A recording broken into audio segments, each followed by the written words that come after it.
সাধারণত দেখা যায় এটি পুরুষের তুলনায় মহিলারা বেশি আক্রান্ত হয়। কোন জায়গাটা এটি বেশি হয়? এটি মেয়েদের জেনিটাল এরিয়ার বাইরের দিকে এবং পেরি অ্যানাল এরিয়া মানে পায়খানা রাস্তার বাইরের দিকে হতে পারে। হচ্ছে অল্প আঘাতেই ওই চামড়াটা ফেটে যাওয়ার একটা সম্ভাবনা থাকে এবং কন্টিনিউয়াস তার অনেক বেশি চুলকানি হয়। এই সমস্যাটাই রোগীকে ডাক্তারের কাছে টেনে নিয়ে আসে।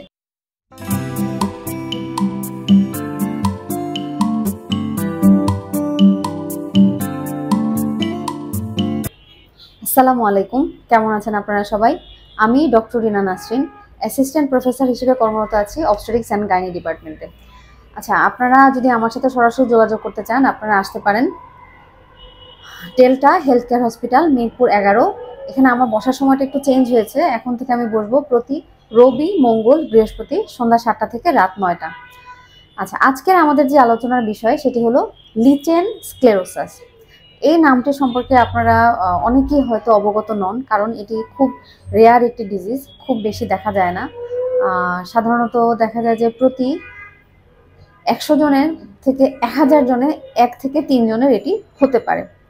তো লিচেন স্ক্লেরোসাস এটি আপনি কিভাবে বুঝবেন যে আপনি এটাতে আক্রান্ত কিনা?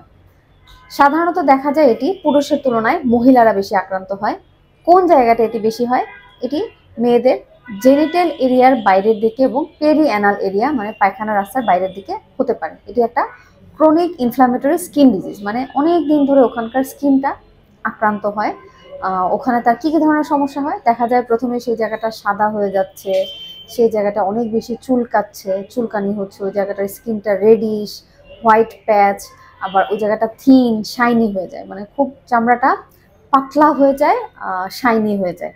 দেখা যাচ্ছে অল্প আঘাতেই ওই চামড়াটা ফেটে যাওয়ার একটা সম্ভাবনা থাকে এবং কন্টিনিউয়াস তার অনেক বেশি চুলকানি হয়। এই সমস্যাটাই রোগীকে ডাক্তারের কাছে টেনে নিয়ে আসে। তো দেখা যায় যে উনি যদি কাউকে না দেখান তাহলে অনেকে এটিকে নর্মাল ফাঙ্গাল ইনফেকশন মনে করে অনেকদিন চিকিৎসা দিয়ে থাকে। এটি চোখে না দেখে আসলে ডায়াগনোসিস করা সম্ভব না এবং ট্রিটমেন্ট দিলেও দেখা যায় ভুল চিকিৎসা চলতে থাকে। তো এই ডিজিজটা সাধারণত ক্লিনিক্যাল ডায়াগনোসিস, মানে চোখে দেখেই বোঝার একটা ডায়াগনোসিস।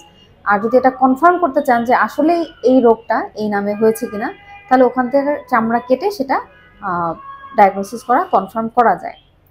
আচ্ছা, এই ডিজিজটা কি কন্টাজিয়াস? না, এটা কোনো কন্টাজিয়াস ডিজিজ না। মানে যদি কোনো মহিলা এটা তারা আক্রান্ত হন তাহলে তার কন্টাক্টে যিনি আসবেন তার হাজবেন্ড এটাতে আক্রান্ত হবেন না। তাহলে এই ডিজিজের কজ কি? অধিকাংশ সময় এটার কারণ জানা যায় না। চিন্তা করা হয় যে এটা একটা অটো ইমিউনো ডিসঅর্ডার, মানে আমার বডির ইমিউনিটির কারণেই আমি এটাতে আক্রান্ত হতে পারি। এছাড়া কিছু কারণ অনেক সময় দেখা গেছে যে ক্রনিক ইরিটেশন, যদি বারবার ওখানকার স্কিন ইরিটেট হয়, অনেক সময় ফ্যামিলি হিস্ট্রি থাকতে পারে, যদি ওখানে কোনো ইনফেকশন বারবার হয় তাহলে অনেক সময় লিচেন স্ক্লেরোসাস হতে পারে। তবে মেইন কথা যেটা, একটা অটো ইমিউনো ডিজিজ হওয়ার চান্সই বেশি। তো এটা হলে চিকিৎসা কি করবেন উনি, বা এটা না হওয়ার জন্য উনি কি করতে পারেন? এটা না হওয়ার জন্য, যে এটা যদি অটোইমিউন ডিজিজ হয় তাহলে আসলে প্রিভেন্ট করাটা কঠিন, কিন্তু যাতে ওনার ওখানকার স্কিনটা ইরিটেশন কম হয় সেই চেষ্টা ওনাকে করতে হবে। উনি সবসময় চেষ্টা করবেন যে সুতি কাপড় পরার জন্য, খুব টাইট ফিট কোনো কিছু পরবেন না। ওখানে যদি কোনো চুলকানি হয় উনি বারবার না চুলকিয়ে ডাক্তারের শরণাপন্ন হবেন, চিকিৎসা নেবেন। আর এই ধরনের রোগীরা আক্রান্ত হয়ে গেলে অবশ্যই উনি ওখানে স্যাভলন বা ভি ওয়াশ, মানে যেই ভ্যাজাইনাল যে ওয়াশ, যে ক্রিম, ওগুলো উনি ব্যবহার করবেন না। ওখানে লোকাল কিছু উনি ক্রিম ব্যবহার করতে পারেন ওই জায়গাটা সফট রাখার জন্য, অবশ্যই ওটা ডাক্তারের পরামর্শ অনুযায়ী। এছাড়া আক্রান্ত হয়ে গেলে ওখানে টপিক্যাল স্টেরয়েড ব্যবহার করা যেতে পারে, সেটা অবশ্যই ডাক্তার দেখে প্রেসক্রাইব করবেন। আচ্ছা, এই রোগটা কি সম্পূর্ণ ভালো হয়ে যায়? না, এটা আসলে সম্পূর্ণ ভালো হয় না। একবার আক্রান্ত হয়ে গেলে ওনাকে ডাক্তারের পরামর্শ অনুযায়ী চিকিৎসা নিতে হবে। ক্রিমটা দেখা যায় প্রথম দিকে একটু ঘন ঘন ব্যবহার করতে হয়, পরে আস্তে আস্তে কমিয়ে দিয়ে কিন্তু প্রায়ই এটা ব্যবহার করতে হয়। এই ডিজিজটাকে উনি এটাকে ওনার লিমিটেশনের মধ্যে রাখতে পারেন, যাতে অনেক বেশি খারাপ অবস্থা না পৌঁছায়, কিন্তু টোটালি কখনো ভালো হবে না। এবং ওনাকে রেগুলার ডাক্তারের ফলো আপে থাকতে হবে, কারণ কন্টিনিউয়াস ইরিটেশন, তারপর ইচিং এর কারণে দেখা যায় অনেকখানে স্কারিং হয়ে যেতে পারে। স্কারিং ব্যাপারটা কেমন, যে মাসিকের রাস্তাটা ছোট হয়ে যায়, একটা একটা গায়ে লেগে যাচ্ছে। তো প্রেগনেন্সি জন্য কোনো মহিলা যদি প্রেগনেন্ট হতে চান এই ডিজিজে আক্রান্ত হওয়ার পর, ওনার প্রেগনেন্সি হতে কিন্তু সমস্যা নাই, উনি প্রেগনেন্ট হতে পারবেন। প্রেগনেন্সি হওয়ার পরে কি এই ডিজিজটা আরও বেড়ে যেতে পারে? হ্যাঁ, যেহেতু প্রেগনেন্সিতে কিছু হরমোনাল চেঞ্জ হয় বডিতে, তো ওনার এই ডিজিজটা তখন ফ্লেয়ার আপ করতে পারে কখনো কখনো, এবং প্রেগনেন্ট অবস্থায়ও কিন্তু উনি ওই টপিক্যাল ক্রিমটা লাগাতে পারবেন।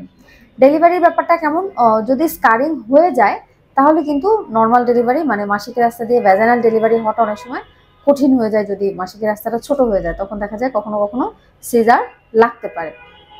এছাড়া আসলে ওই ইরিটেশনটা যেটা ইচিং চুলকানি ওইটাই ওনার অনেক বেশি বদার করে। এছাড়া এখান থেকে পরবর্তীতে যে অনেক খারাপ কিছু হবে এরকম সম্ভাবনা কম।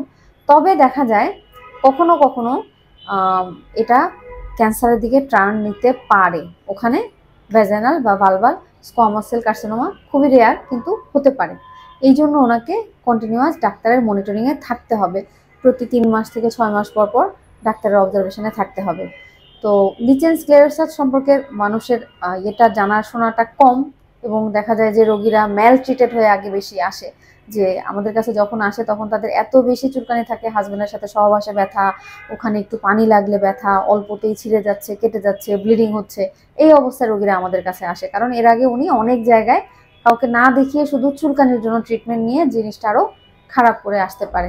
আশা করি আজকের আলোচনা থেকে আপনারা উপকৃত হবেন। ধন্যবাদ।